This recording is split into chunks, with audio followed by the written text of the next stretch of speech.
This time on Mike versus the Machine. It's like we were in you gave me an escape room to get through. Yeah, and I'll say basically I asked ChatGPT to bring me up to a prompt and then fill in some of the details, and then I did some pre-planning, and then I also did a decent amount of improving there. You see a couple of soda options. So it's basically like a freestyle machine. Awesome. And you see a couple of options appear in a row. The one says beef fizz, and then it seems to dispense some beverage. Then it switches flavors because this is a secret menu to sort of recipe, like drink recipe. Yeah. The next one that pops out is pickle cola. Yeah, I mean, you don't want to go outside. It's dark out there. There's probably somebody out there doing meth. I guess you're right. If it is a defunct fast food chain, that's probably... Yeah, exactly. So you fall asleep, and thus the sun sets on this little boy's greasy adventure. In a world full of fear and sometimes loathing of unfathomable technological advancements, there stands one human hero. Great! This is the Chronicle of Mike versus the Machine. Welcome back, everyone, fellow sniffers out there. Yes, I'm calling our fans sniffers. You'll get it. If you don't, then we'll look it up. Oh. Today's episode is about a thing with some things. And more things. And hilarity. I mean, hopefully on the last one, if not pity, I'll take that. I'm not too proud. So, here's the thing. You know what we're going to start with? What are we going to start with? A cold open. All right. This cold open comes from your best friend. Yeah. No. ChatGPT? Yes. I had them start me on a little quest for you. But, wait, are we doing D&D? No. Cold open. Imagine you just watch a commercial for Drain-X and it reminded you that you needed to clean out your pipes. The commercial ends, and now the feature presentation starts. Okay. And across the screen you see, in bright gold letters, the words, "The Golden Spork." And then a narrator with a sweet, saucy voice comes on and gives you the narration. A tacky but legendary fast food relic is said to grant its wielder VIP access to every secret menu item in existence. Rumored to be hidden in the abandoned corporate headquarters of a defunct burger chain, the journey would involve deciphering cryptic marketing slogans, navigating a maze of creepy animatronics, and solving puzzles based on outdated promotional materials. The Golden Spork, and then there's music, and well, there actually, I mean, I'm just gonna put in music in the edit. Okay. I don't know if I need to describe. So I'm music. essentially in our version of Five Nights at Freddy's? No. So after the theme song plays, we fade in on quite the sight. Michael, you wake up in the booth of a recently shut down Mooby's burger joint. Fast food crumbs covering your greasy body. Wrappers lying all around you. And make sure you realize I wrote this. Oh, so, yeah. So does that mean I want you to know that I'm the one who put in the notes of your greasy body. I mean, that's what's going to happen after you eat several cow tippers. Yeah. You have no memory of eating any of that, though. And if you did, it was a while ago because you are now hungry. In the corner stands a 7-foot-tall golden cow mascot, breathing heavily as it watches you wake up. Snoogans? So, you're waking up in a booth of a defunct, recently shut down defunct burger joint. Known as Moobies. Surrounded by food you don't remember eating and a hunger satiating your belly. And there's a 7-foot-tall golden cow mascot also just in the corner, just watching me. Making a repetitive noise and watching. So what do you do? Well, obviously I'm going to look around to see if I'm the only person besides the giant movie statue or animatronic or whatever the hell it might possibly be in the corner with me. Okay, so you look around. You see a sauce-stained map on a table near you that may or may not lead to something. I'm going to go check out the map. Well, hold on. There's more in the room. All right. Well, what else is there? Getting ahead of your britches. You'll also notice there's an old intercom on the wall. Okay. That is producing the sounds, that vague sounds that you had been hearing as it crackles to life every few minutes, playing a distorted jingle that you can't decipher.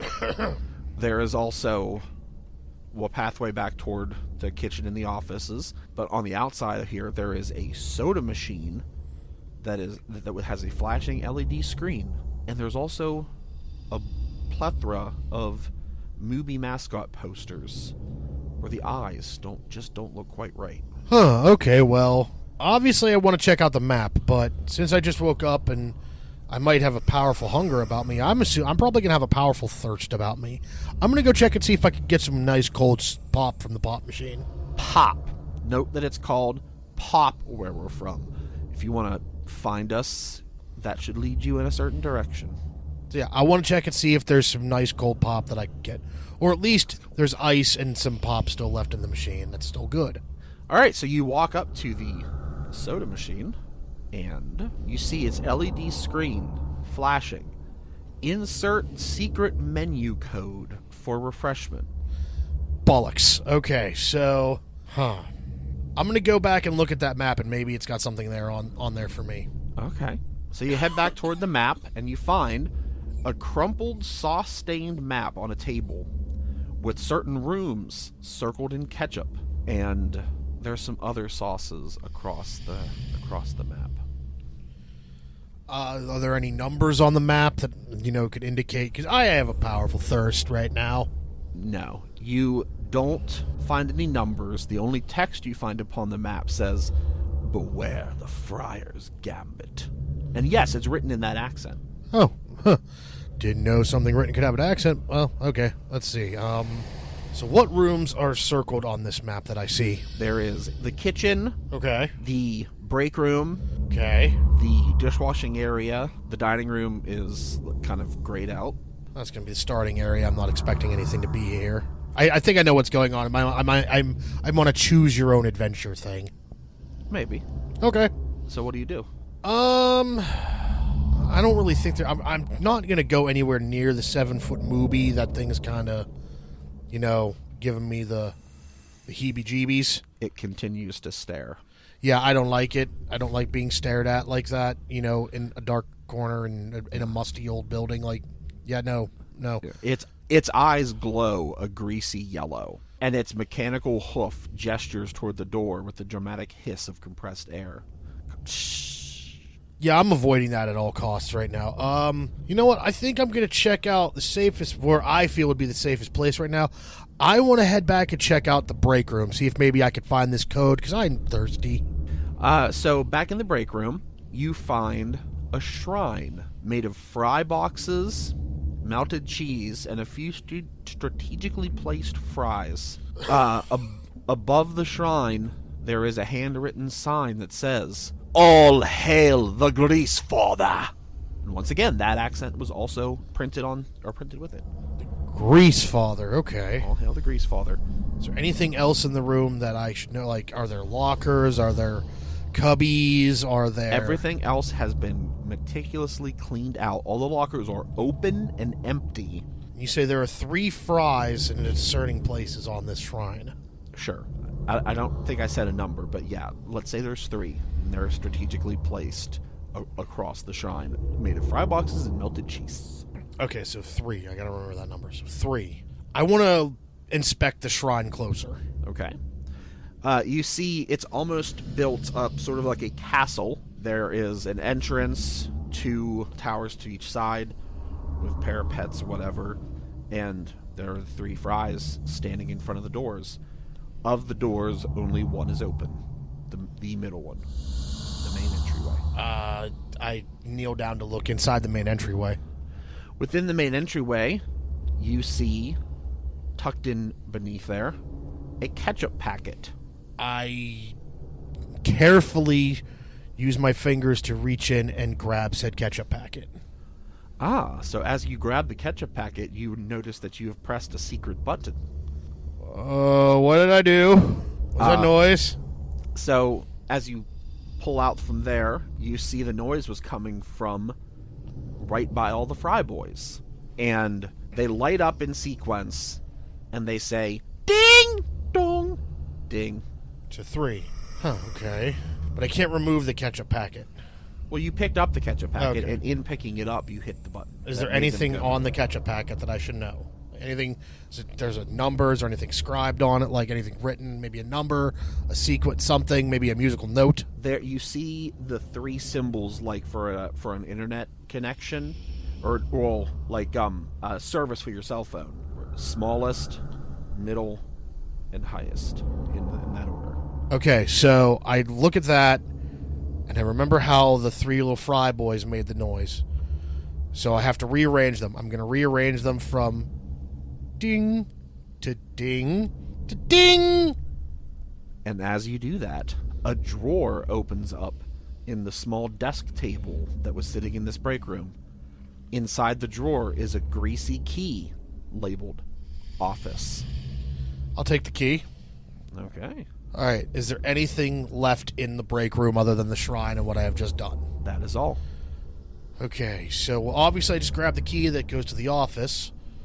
So I'm going to go... That's probably safest place number 2. Because, let's see, I still have the kitchen. And I still have the... Did you say bathrooms? No. So just kitchen left after break room? Kitchen and dishwashing area. Okay, so I still have kitchen and dishwashing area. So I'm going to take the safe route, and I'm going to go to the office. I'm going to go unlock the office. With the amount of grease that's on the key, it won't enter the lock. To the dishwashing area we go. Okay. You head to the dishwashing area, and you see one of these cool, badass sinks that we got at Wendy's back when I worked there way a long time ago. Oh, is it the thing where you pull the thing down and it just does it all itself? Well, it's a big jacuzzi sink. Oh, yeah. So you throw everything in there and it agitates, and you see this big jacuzzi sink. And weirdly enough, the jacuzzi sink is currently running. You don't really seem to see anything in it, but you do see it's full of water, and there are plenty of suds in there, and the suds are kind of purple. Okay. I'm going to look around. I need to find a shut-off switch. First I look for a light switch to see if maybe I can turn something on to where I can see a little bit better. Oh, all the lights are on. Oh, okay. All the light switches are on, but there's no lights. That's what I meant to say. Oh, yeah, all the bulbs are broken. Got to find a source of light. No, you don't. You can. It's kind of like afternoon going into evening, duskish. So I have a little bit of sunlight So left. you can see enough. All right, so I go up and inspect above the jacuzzi sink area, like to see if I can find a shut-off switch or something. Well, on those shelves, there are metal prep bowls and pans, and there's like a couple of coffee pots that it seems so unsafe to store them right there, because if somebody accidentally knocked them in, then your whole jacuzzi sink's filled with glass. This is not coming from real trauma. Anyway, just a bunch of pristinely clean dishes. And below them, you notice there was once a switch there, but now the switch has been broken, and there's a little thing next to it that says, "You'll never turn me off. Now I shall be clean." Oh boy. It's a jacuzzi sink, so I can't stick my hands in there. I'll burn my hand off. I used to go into those bicep deep. All right, I gingerly reach into the purple bubbly water to see if there's anything of concern or anything that can help me. And I stick the key in with it.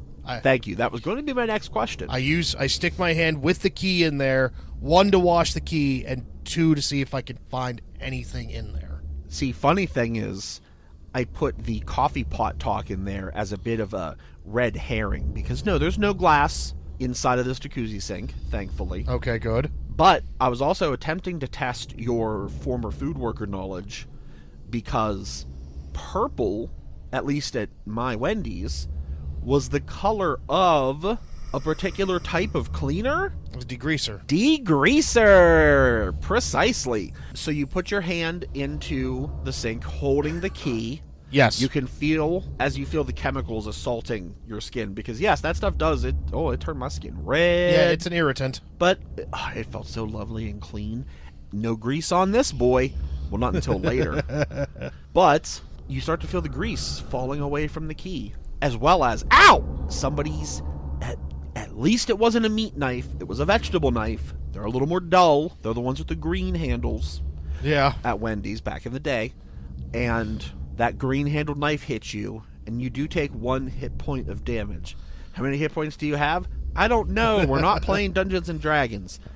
But you do feel that the key has been released from its greasy prison. Okay, so there was the knife in the water, so that was...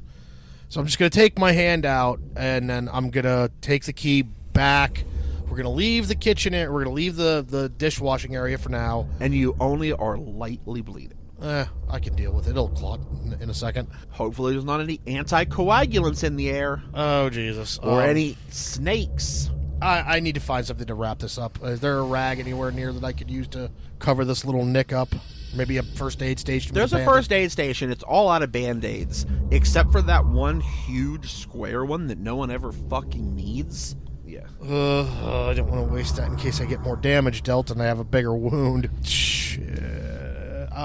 I look around. Is there... Oh, look. Old burger wrapper. I'll just use that. Hell yeah. Is it the paper one or the foil one? It's the paper one. It'll stick better. Okay. Yeah, you wrap up your wound. You're not healed, but you're stabilized. All right. Back to the office we go. Back to the office. If you push the key into the hole... Yeah. It opens, and you go into the office. Ooh, am I in the manager's office? Yeah. Yay! I'm the manager now, bitch. All right, so you walk in, and for whatever reason on the desk, there is a tape recorder. Ooh, where did you get this relic from? I think the manager looking around might have been sort of a nostalgia hoarder. You see a tape recorder. There is an 8-track sitting on a shelf. What other old retro things? A pager. Yeah. Maybe a PDA. Yeah, PDA. And you're like, man, maybe he could have recorded what is on the tape recorder onto the PDA. But like, no, PDA didn't even have a microphone. It wasn't even a blueberry. It wasn't even one of them blueberries, them businessmen. It wasn't a BlackBerry, just a PDA. And it was like an LCD screen, liquid crystal. So, anyway, there's also a tape recorder. And on the tape recorder, it is playing very softly. That's why you couldn't hear it from outside the door. A rant from a former employee. And by that point, you can see there's tape on there's a piece of sticky tape on the audio cassette in the retro tape player. And it says former employee rant. Okay, well, first I want to walk up to the tape player, hit stop, and then hit rewind. See if maybe I can see what's there. I want to see what's on this tape. Okay, so you listen to this tape. Basically, it's someone getting a performance review, and they're a perfect model employee, and they talk about how they value him so much. But then they tell him that they couldn't give him 5 out of 5 on all 4 categories that you were being reviewed for, because then you would have to get the 50 cents an hour raise. Instead, we have to unjustly give you a 4 on one of these categories so that we could only give you the 25-cent raise. Yeah, thanks a lot, Steve. That's probably why I left not too long after that. Anyway, after he goes through that entire rant, he does call the manager Steve, so I'm going to say the fiction meets the real on this one. All right. And as a part of this employee's rant, he mentions a cursed spork. That cursed spork. Because, yes, people talked like that, and they said those words. Okay. That cursed spork. Yeah. And at the end of the recording, as the employee is leaving, you hear Steve, the boss, say a silent prayer to himself. He didn't know that he hadn't turned off the recording yet. And he said, "Follow the friar's sizzle to the truth." and now you know why all of those previous writings had an accent, because now you heard through voice and sound the actual accent, which is a bastardized version of Scottish or Irish and English that I was doing, because I'm not good at accents. Okay, so, oh boy, follow the friars. The friars sizzle to the truth. Friars sizzle to the truth. All right, so you said out in the dining room there were speakers that I could hear stuff kind of permeating through. Yes. Is there a microphone in manager's office that he'd be able to page people over the speaker system? Yes. And so actually it's weirdly enough, he has all this retro tech, but then one of the newer items that he had that he's basically, because it is branded from the restaurant, so this would have been something that he was forced to use. And you could tell by the disarray and the dirt and the ickiness on it, he may have taken out some of his frustrations on it at times. But it is a tablet that, weirdly enough, has audio files that you can play certain things over the intercom with. Why that wasn't how he recorded the previous thing that you had on the tape recorder, maybe the tape recorder stuff was for his own edification, I don't know. But there is a tablet sitting there, and you can see the audio message being played. The message that you hear is jarbled and doesn't really sound like anything right now. So the file might be corrupted. Might be something going on. I look at the I pick. Is the tablet screen cracked or anything, or is it still fully functional? There is a crack across it, but it doesn't. It seems like it would still be functional. I pick up the tablet and I look at and I open some of the files or apps or whatever that are there that could possibly lead me to where I need to be. Like, okay. I want to look at some of the audio files. Maybe there's another recording on here that says anything. So there is. You're in this program, and you're locked out of the ability to leave the program without a manager's code or a personal. Maybe it's a thumb. It's a fingerprint. Oh shit! You have not seen any bodies, but the program itself there is still functional. This is the only file left on it. All the rest have been deleted, and there is just the audio waveform, the progress bar, and then a series of control buttons. And I can't listen to this until I get the thumbprint. No, it's playing. Oh, okay. That's what you've been hearing. Is there any way for me to turn subtitles on this thing to make sure I can see what it's saying, or is there a transcript, something? Okay, so you hit a subtitles button, and you see a bunch of text that doesn't look right. Like it's in another language. Great. You can't decipher it. Well, but it doesn't look like any language you know. Great. But the letters are in English, like the regular letters. But they're not a language that you know. Okay, well, obviously this has to be something. The manager has to be coding something here. I searched through the manager's desk to try to see if maybe there's a codex. Something.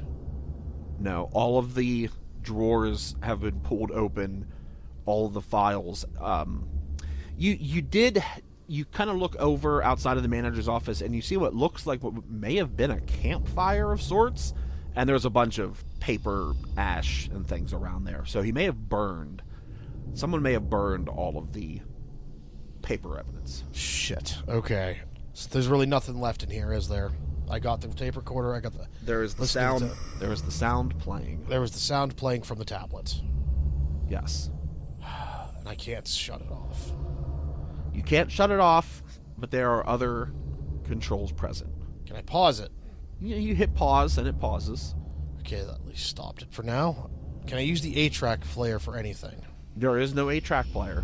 There is just an 8-track. 8-track. Is it a blank 8-track, or is it like an album of some kind? It is also the only 8-track that I have ever owned. It is music from the cantina in Star Wars A New Hope. Okay, all right. Well, I'm going to take that because that's probably worth some money. Hopefully not, because it's still at my dad's house, and I don't know if I'll ever get it. Yeah, I'll pick that up and take it with me and pocket that, because maybe I'll be able to pawn that somewhere. If there's nothing else anything more discerning in here, there's no paperwork left. I've got the tablet. I listened to the recording. Oh, no, I'm sorry. The tablet is connected, hardwired to the wall. Oh, so I can't take that with me. And I need a thumbprint to unlock the one thing I need.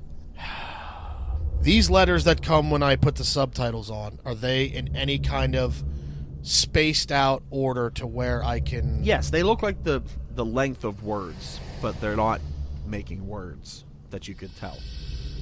All right.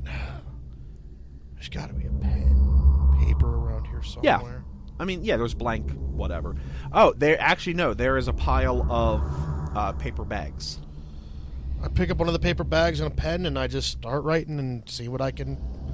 And we're going to have to do this the hard way. Yeah, so you write it down, and it's a repeating sequence. Okay. All right, so I'm going to sit there, and I'm going to try to decipher this and try to see what letters could go where. Well, what do you do? Try to think about what the phrase could possibly be after I take all the letters, and I put them into the formats that they were, and then I try to switch around the letters to make actual words and sentences and phrases. Try to figure out what it says. I don't have a codex. Okay, so you read it out loud to yourself, and you see Everest, Tifus, Het, Tisrut, Ton, Od, Reef, 3, 2, 1. I gotta think. What are the letters for the first word? Ephras, right? Ephras. I'm gonna say that's Efers. You see Evres. Evres. Evers. Everest. Serve. That's the first word. Serve is the first. Okay, well, why is that? It just makes more sense. Yeah, why? Why? Because it's backwards. Ha! Noting that it looks like that you deciphered a word backwards, you flip everything around. You flip everything around, and it says 1, 2, 3, fry. Do not trust the soft serve. All right, to the kitchen, I guess. Okay, you head to the kitchen. So 1, 2, 3. Yeah, within the kitchen, you see the grills are both covered in a light. I would assume, now, I'm going to take control of you for one moment, because there is a thing you're going to do when you enter this room. I'm no longer controlling my own point and click. That you are actually, I know you would do it. So both grills are covered in like a red and white, almost like a pink substance, a thin sheen. There's nothing hidden within it. You can see a pink sheen across both grills. All right. I know for a fact that you're going to do this, so I'm just going to narrate the fact that you're doing it. Oh, boy. You walk up to one of the grills, you drag your finger across this unknown substance, you sniff it, and then you lick it. Why would I do that? What do you mean, why? You obviously would have done it. And you taste it, and it tastes like a mixture of ketchup and grease. So, really, the only thing you have currently accomplished is that you tasted ketchup grease. So, congratulations, Michael. You hit a home run on this one. God, I would not have done that, but okay. But beyond that, the only other item of notice that you see is all 3 fryers are turned on, filled with hot French fry grease. Okay. It looks to be a rather remarkably clean... Like it just been changed. Like it's been changed, and everything looks perfectly ready and clean for a great day at Mooby's Burger Joint. Okay, so how did that poem go again? 1, 2, 3, serve the fryers, beware the soft serve. It was 1, 2, 3, fry. Do not trust the soft serve. 1, 2, 3, fry. Are the baskets dropped or are the baskets up? There are no baskets. The baskets are all in a pile nearby. 1, 2, 3, fry. Beware the soft serve. Do not trust the soft serve. Trust the soft serve. But then there was something about bewaring the fryers. There was All Hail the Grease Father. All hail the grease father. And there was... Something the manager always hid the keys where the grease ran thickest. Hid the keys. Grease ran thickest. That wouldn't be the fryers because that's in a constant state of cooking, so it's not going to get thick until it cools off.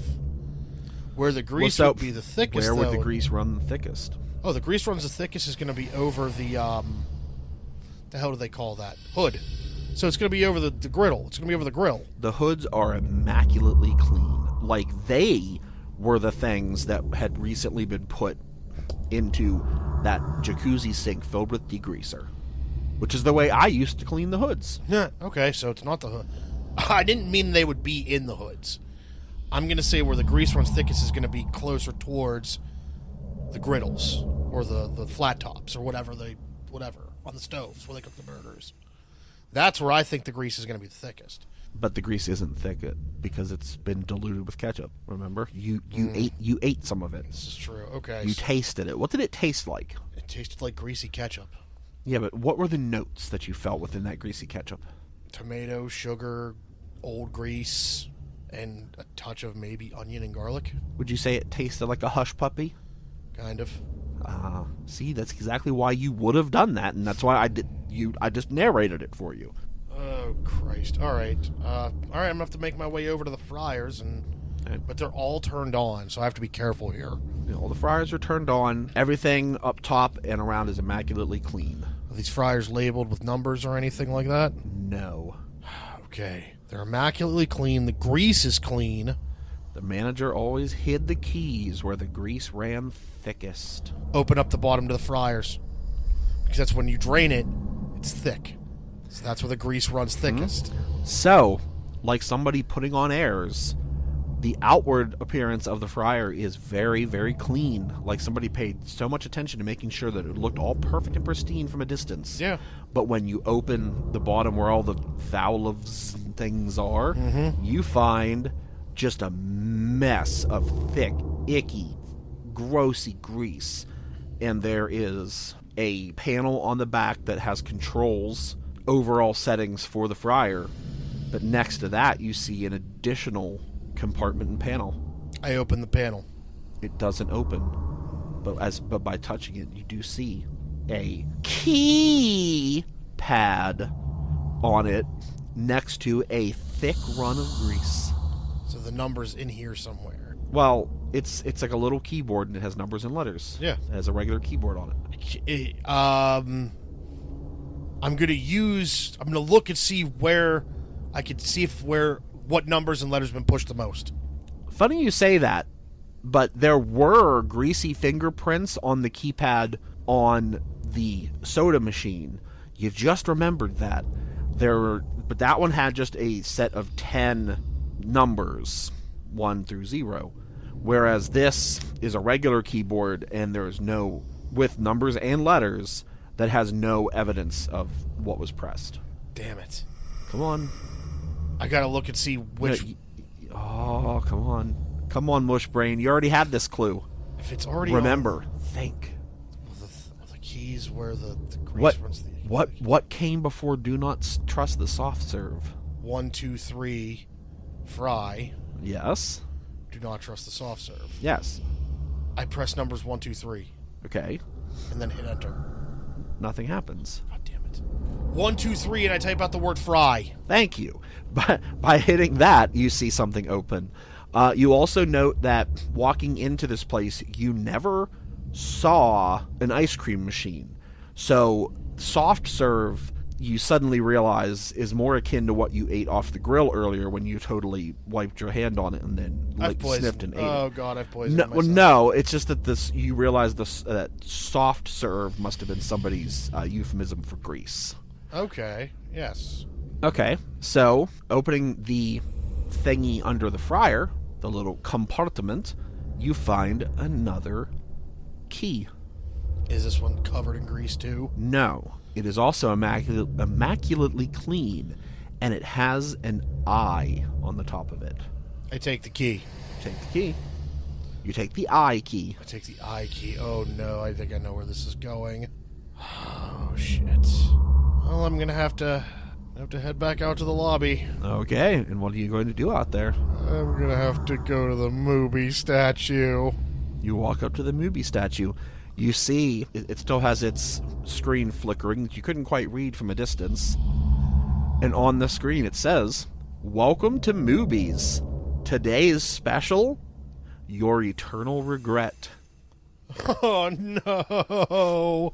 Then you believe it might have a proximity sensor, because then you hear a little ditty play. A short little, like, four note ditty that the viewers, if they were watching this as a TV show, they might have heard it as part of the Golden Spork title screen after the cold open. And then you hear in a low, distorted voice what you assume is the cow's voice say, "One spork to rule the fries, one spork to bind them. Choose your combo wisely, or be ground into the value menu." That doesn't rhyme. No, it doesn't. And I will say, ChatGPT wrote that one. Of course they had to reference the... There's only one return, and it's not of the king, it's of the Jedi. Return of the Jedi is my favorite Star Wars movie, so I can't debate. I love Return of the King, though, but it's fine. So I have to choose a menu item. Oh, there's no... Well, there was a screen below that. This is like a smaller screen, and the screen below looks like it might have been an order screen, but that's completely broken. Shit. Well, I still have this key in hand. It has an eye on it. Yes. I look into the movie's eyes to see if maybe there's a keyhole. You look into the movie's eyes, who you'll notice is wearing it's like a cow collar type deal, where you can see his name is Mooby Prime. Oh no. The eyes, as I said previously, are glowing a greasy yellow, but there is nothing else of note. They're just lights. Oh, god damn it. I just wanted a drink, man. Shit. Oh, god. So I have to make a selection on one of the screens, don't I? No, remember, the menu screen was broken. Oh, I go back up to the pot machine, I think. That's where I'm supposed to go. You can go to the pot machine. You said that there was grease prints in a number sequence on here. Yes. So now, when you look, you see that the numbers 3, 6, and 9 have grease on them. How long is the digit code that I need? 3? You don't know. Okay, so I hit 3, 6, and 9. Okay, you hit 3, 6, and 9, and it pops out for you a delicious beverage. Oh, thank you. I'm so thirsty. So you have pressed 3, 6, 9, and you see a couple of soda options. So it's basically like a freestyle machine. Awesome. And you see a couple of options appear in a row. The one says beef fizz, and then it seems to dispense some beverage. Then it switches flavors, because this is a secret menu to sort of recipe, like drink recipe. Yeah. The next one that pops out is pickle cola. And then it fills, so it did about 70% beef fizz, and then it did 30% pickle cola. And then it dings. A little robot hand comes out, because this machine must have come from Japan. Yep. And it put a little lid on it, and now you have your drink. Is there at least ice in this thing? There was 1 cub of ice. God damn it, it's not even cold! It came from the machine. It's cold. You don't need all that ice. It just turns to water and dilutes your delicious beef fizz pickle cola. I don't know if I want to... Fuck it, when in Rome. I take a sip. Just a sip? Just a sip. Okay, so it kind of tastes like... Remember those mystery flavor Doritos? Yeah. And where it basically was just the taste of... Cool Ranch, nacho cheese, and... No. Oh, no, I'm talking about the very first time they ever did a mystery flavor. Oh, okay. And I couldn't figure it out for the life of me, and then I finally realized it just tasted like a McDonald's, not a quarter pounder or a Big Mac, but it tasted like one of the cheeseburgers you get in the kids' meal. Oh, okay, so with the shitty dehydrated onions and the one squirt of ketchup and the one Little squirt pickle. of mustard and the Yeah. little bit. Okay. That's what the cola tastes like. Drinking a burger. All right. That's what I need to present this to the movie. Okay, so you walk the drink back over to movie. Here? Is this what you were talking about, Mr. So Movie? you see the head slightly move down, and if the eyes could be described as going from a greasy yellow to a slightly more pleased yellow, they would. Yay! I made movie happy.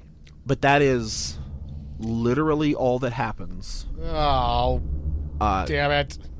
But in doing that, you do hear something around you, and it seems like it's coming from one of the movie posters plastered on the walls. I go up to one of the movie. I go up to start inspecting the movie posters. Okay, so looking upon the movie posters and looking in their eyes, you see that there are LEDs behind most of the eyes, giving them that this matched yellow that the big mascot has. But one of them doesn't look quite right. At first you think maybe that it's broken, because you see some kind of light reflecting out from it, but it's not the same color. And upon looking further, you realize that it's not a light, it's a lens. I pull that poster off. So, you pull the poster off.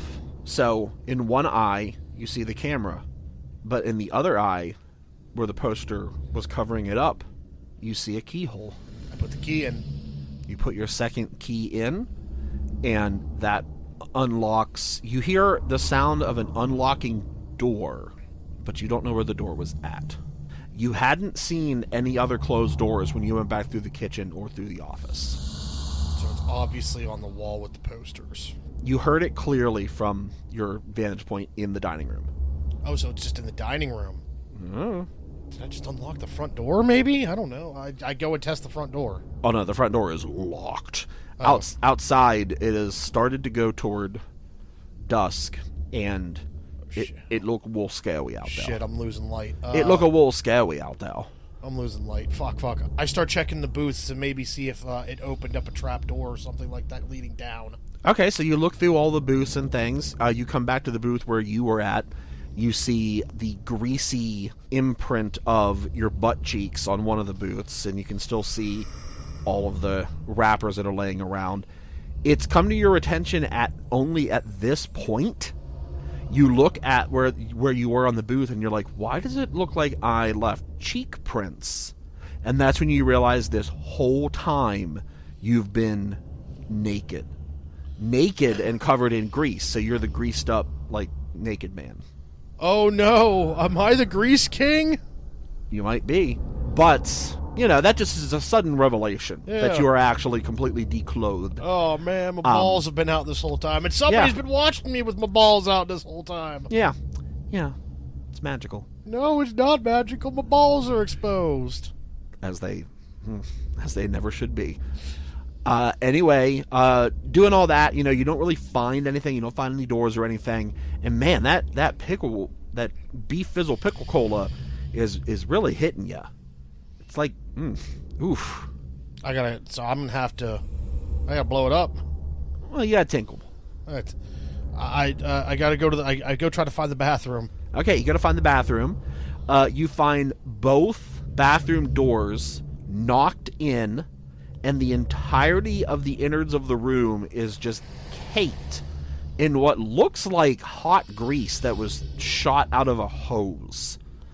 The bathrooms are basically completely covered, kind of like that time with Randy Marsh on the FEMA computer.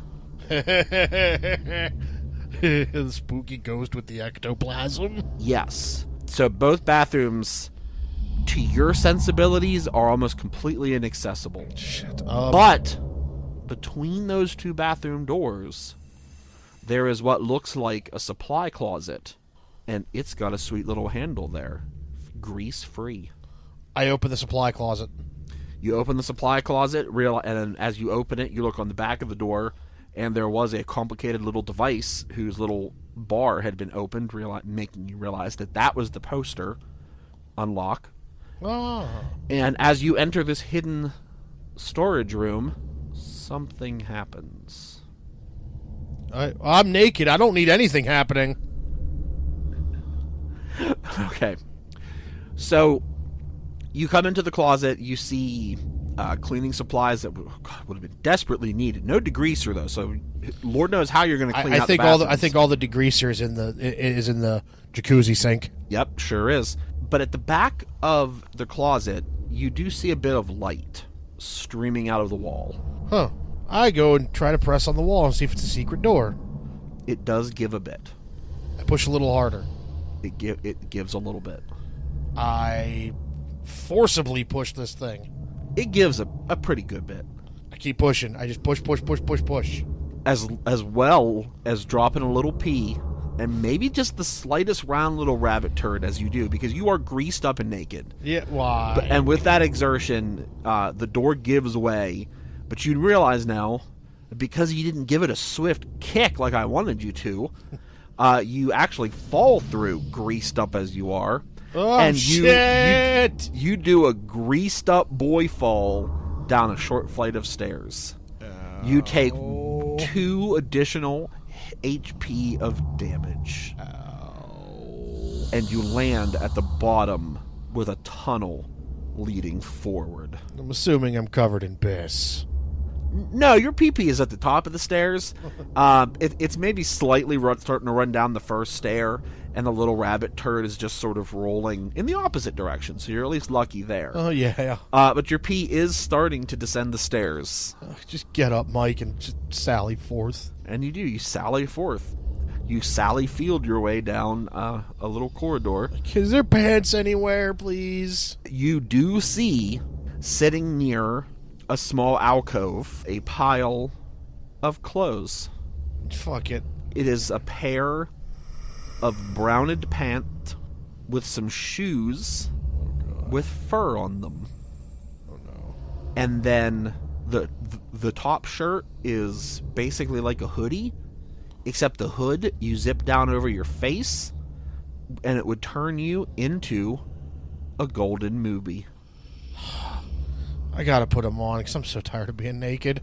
All right. Do you wipe any of the pee-pee or poo-poo off of yourself before you do so? Yes. All right. Michael wipes the pee-pee and the poo-poo off of him, and then he puts on his golden rabbit costume. We're covered in I'm golden cow costume. Why am I covered in piss and shit? The whole different grease? franchise. Well, you weren't completely covered. You just had a little bit from your little tumble. Yeah, but I was covered in grease still. But you are also still covered in grease. I mean, that wasn't going to come off unless you got into the jacuzzi sink with that little green knife.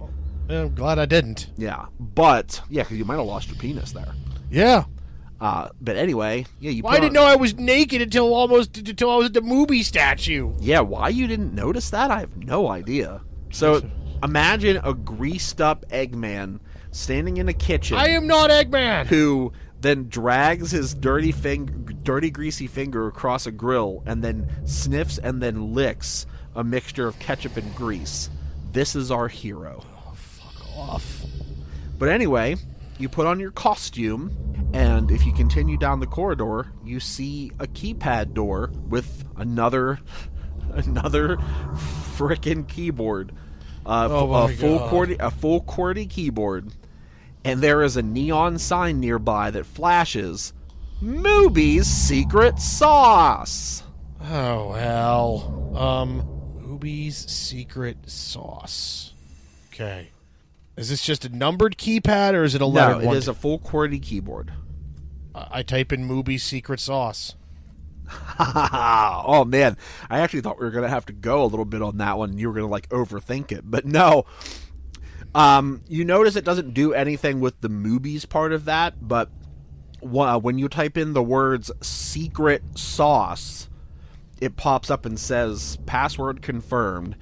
It does a scan of your face from a hidden compartment you did not realize was a scanner. Oh, no. But because you are wearing the Mooby costume, and I'm assuming, obviously, when you put it on, the most comfortable way was to pull the head all the way up and zipper it down to have your face not exposed. I'm not trying to get caught here. And it scanned the Mooby face, and it confirmed you, and you went into a cluttered back room resembling a corporate vault with a pedestal holding the Golden Spork. I approached the spork? You approach the spork, but a glass cage comes down over it, and a voice recording demands that you must be proven worthy. Oh, what the fuck? From behind you, oh no, you hear footsteps. No. And it's that 7-foot Mooby bastard, isn't it? And who would come upon you but Mooby Prime? Oh, fuck. Mooby Prime walks up, and he says, "That thing is cursed, but I may help you to get it if you prove to me you are one of our most loyal customers.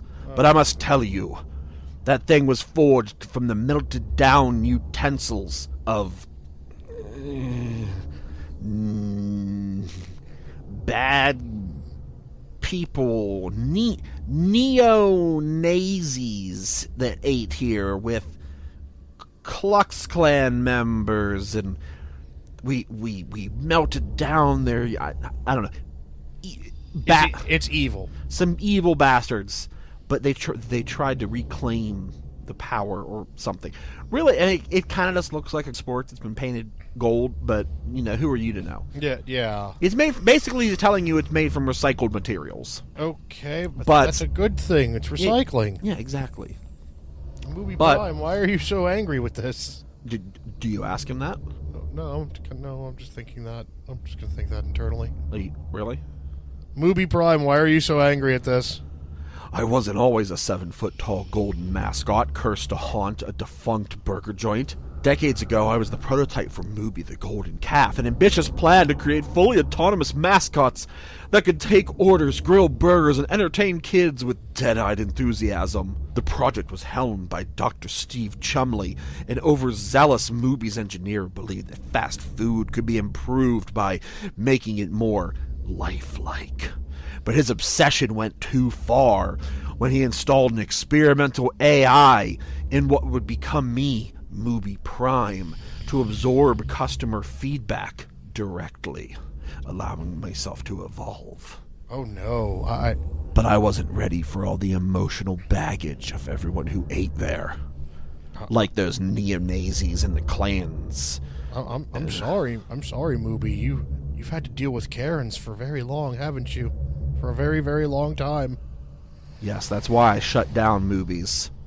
Oh, you shut down? I tanked our stocks, and I don't know, maybe I made the guy who founded us do a bunch of bad stuff, or maybe Okay, so can I ask you something, Mubi Prime here? Can I ask you something? Sure. Why was I naked? Oh, you did that yourself. Bullshit. After you ate all of my burgers. Bullshit. I had all these burgers made up that I was going to use to unalive myself, but you came in like a bro. You stopped me from doing that, but then you ate the burgers, and I thought they were going to hurt me, but really, all they did to you is just make you amnesiac, and then you took off all your clothes and got covered in grease. That you did all on your own. No one helped you with it. You did it, and then you passed out. Video proof after this, or it didn't happen that way. Oh, we don't have cameras. So it didn't happen. It happened. Pixar, it didn't happen. Yeah, Pixar didn't happen. Why'd you just leave me there? Why didn't you wake me up? I was letting you sleep. You looked so peaceful. And then I fell asleep. How long have we been asleep? Looks at watch. He's not wearing a watch. It's just drawn on like Homer Simpson. Oh, no. It was just last night. So you took out an entire corporation in 12 hours. Oh, no. You were, doing some urban exploration. This place closed down last week. Oh, so I ate old, probably poisonous burgers. No, I made the burgers. Remember, I was going to unalive myself because I couldn't deal with coping with the knowledge. I couldn't cope with the knowledge of humanity's suffering and the horror of its own greasy existence, and that's why I snapped. But you, like a bro, saved me from that. I get that. I get that. But how old was the meat? If I recall correctly, this is Mike speaking, the use-by date for fresh, never frozen beef, which Wendy's uses, I'm pretty sure it was within a week that it could still be good, so it was probably on its last day. All right, I'll give you past movie, but where did I put my clothes? My original clothes?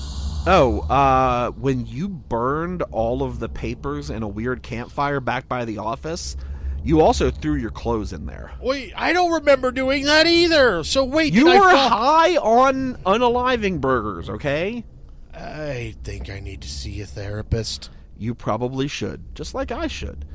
But if you're going to get through this, just a small warning, all the bad portions of my AI that I shunted off to attempt to keep myself sane, I put them into why there's an AI for the box in the basement, but there is, and he's not going to let you have the Golden Spork until you answer some fast food trivia questions. Oh, fucking. All right, let's go. Well, you gotta He has like a little button. All right, where's the... Push the button. You go to touch the button, and your finger slips right off of it. More grease. Well, no, the button was clean. You're still covered in grease. Mooby, can you please push the button? No, he can't.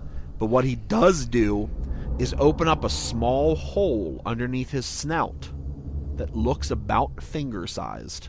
I'm trusting you way too much right now, but fuck it. I lose my finger, I will attack you. So you stick your finger in the mouth hole? Yeah.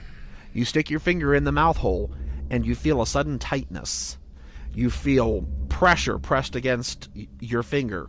You start to panic. You try to pull out, but his grip is strong. Mooby! And then you feel the little bristles of a brush, and your finger has been entirely cow-licked clean of grease. It's so pristine, it almost looks like baby finger. Mooby, did you do all the cleaning upstairs? Was that me? We did it together. Oh, God. I gotta stop doing fast food binges. All right, now that my finger's clean, I want to push the button.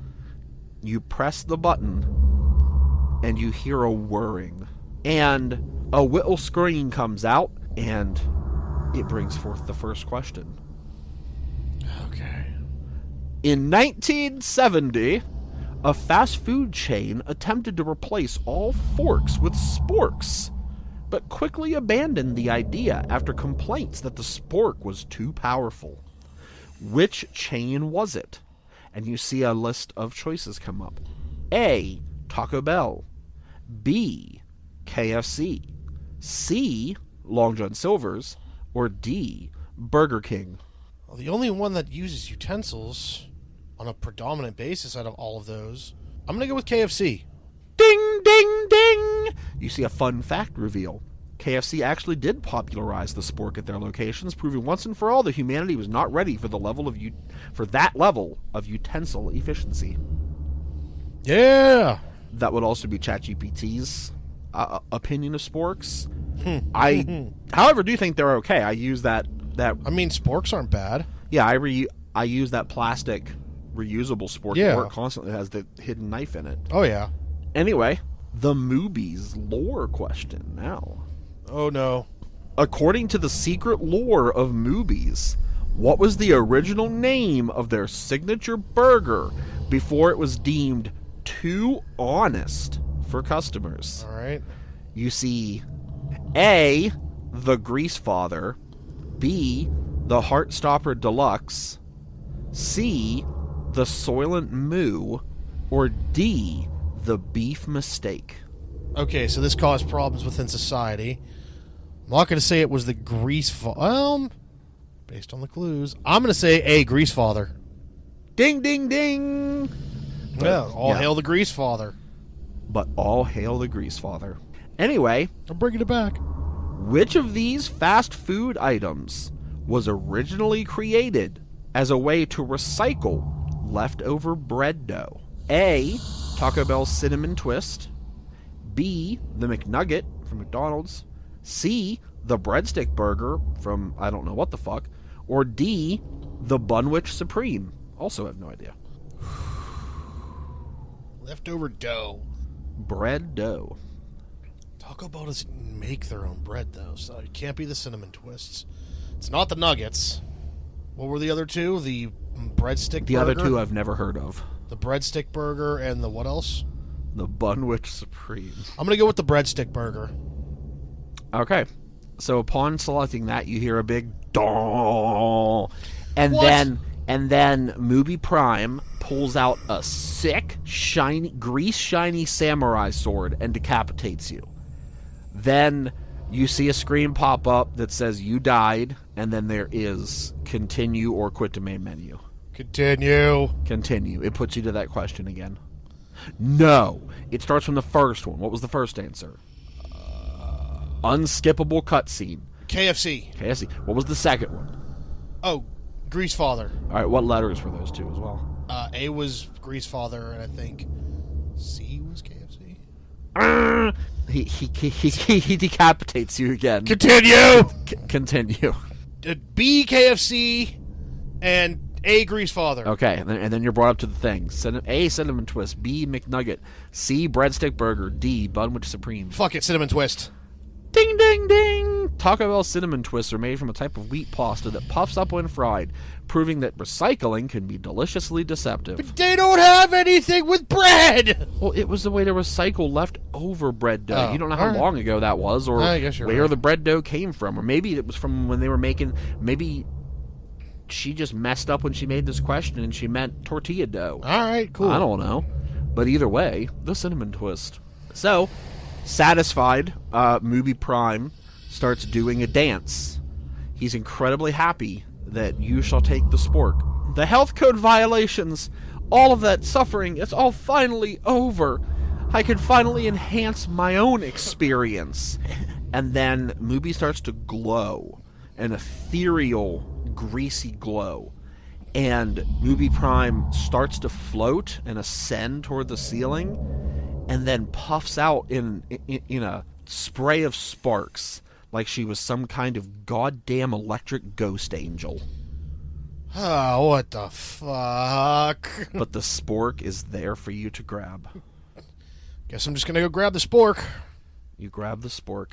You feel the power surge through you as you now have in your mind every single secret menu item that you could ever order from any branded chain fast food restaurant in the 48 continental United States. Yeah! You win? Hell yeah, I win. Yeah. So, as you do that, night settles in. You feel, as you ascend the stairs, you see that night has come. You look over to see where your friend, your best friend, Mooby Prime, used to stand. Now you see that where he was, there is just a sign that sits there and says, "Welcome, valued guest. It's been 2,153 days since my last service. Please order anything you desire. I have to get it right this time." But that sign slowly falls over as you realize his pain is at an end, and your friend is happy in electric animatronic heaven. But you look over, and you see your greasy ass imprint on the booth, and you realize just how sleepy you are after all this work, and after all those burgers. So you lay down for one final rest. I didn't have any more burgers. You fall asleep. You might wake up and leave, I don't know. But that's where it fades out to black, is you curling up in a ball, still wearing your Mooby costume. And go to sleep. And you go to sleep. With the fucking spork in my pocket. With the spork in your pocket, and the knowledge of all the secret menu items that you could ever want to unlock. Yay? Yeah, I mean, you don't want to go outside. It's dark out there. There's probably somebody out there doing meth. I guess you're right. If it is a defunct fast food chain, that's probably... Yeah, exactly. So, you fall asleep, and thus the sun sets on this little boy's greasy adventure. What was the purpose of this? I don't know. I wanted to play... There's a game I wanted to play called Abstract Dungeon. Okay. But basically, I didn't even need to pull dice into it, because the premise was I just wanted to go through a little story. That centered about me being trapped in a movies? Yeah. I didn't even get to meet Kevin Smith. No, because this wasn't Skewiverse, View Askewniverse branded. Oh. This is, outside of copyright. Well, Also, maybe to celebrate Dogma 2 eventually being made. So that sounds like fun, even though... Yeah, Movies was in Dogma. After they went to eat. After Chris Rock fell out of the sky. Rufus, right? Yeah.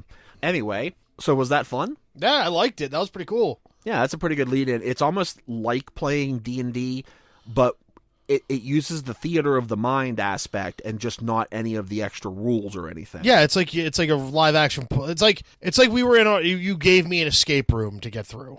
Yeah, and I'll say basically I asked ChatGPT to bring me up to a prompt and then fill in some of the details, and then I did some pre-planning, and then I also did a decent amount of improvising there. Yeah. So it's good practice on that front as a game master as well. Hell yeah. So yeah, I enjoyed that. I also changed the name. Funny enough, the guy who created Mubi Prime was named Elwood Chumley, but because I had mentioned Steve earlier, my old boss from Wendy's, I decided to change it to Dr. Steve Chumley. That's fucking so hilarious. we kind of pull things together. That's funny as fuck. I technically also, for the fun of it, and we might do this at some point, I was actually thinking if you would have went hostile with Mubi Prime, I actually had ChatGPT create a D&D monster stat block for Mubi Prime. Oh, God. Had 123 hit points. Oh, I never would have defeated Mubi Prime. Yeah, it's actually a challenge level 7, so you have to be level 7. Right now, you're level... Actually, I think I started you at level 1, so yeah it's really, really... Yeah. But it wouldn't have been Pucciarelli fighting him. It would have been God knows who, but yeah. All right, so... Jesus. Now, I think it was like a fun little adventure, and now I'm getting hungry. Oh, yeah. Oh, you know what? What? Looking at animatronics made me think, I kind of want to eat some pizza. It's pizza. We don't have a Freddy Fazbear's around here. Or do we? Oh. What's that building I see across out my window? Looks kind of defunct. It has a... Is that animatronic moving? I wonder if this might be Michael's next adventure in the theater of the mind. Oh, hell. Dun, dun, dun. Watch out for the sequel. Oh, shit. If you enjoyed the stupidity you just heard, why not subscribe or follow or just like this or whatever it is you do on whatever platform you're hearing this on. If you have any suggestions for an episode or ideas or thoughts on what we should do, you could leave a comment, or you could simply email us at windbreakermedia@gmail.com. That's all one word, fuckers. I said no swearing. ChatGPT and I appreciate not swearing in the outro, and also the listener's support and constructive criticism. Wait, why was I not included in that? Because you swore, dickhole. See you all next week, or time, or whenever. We appreciate you, etc.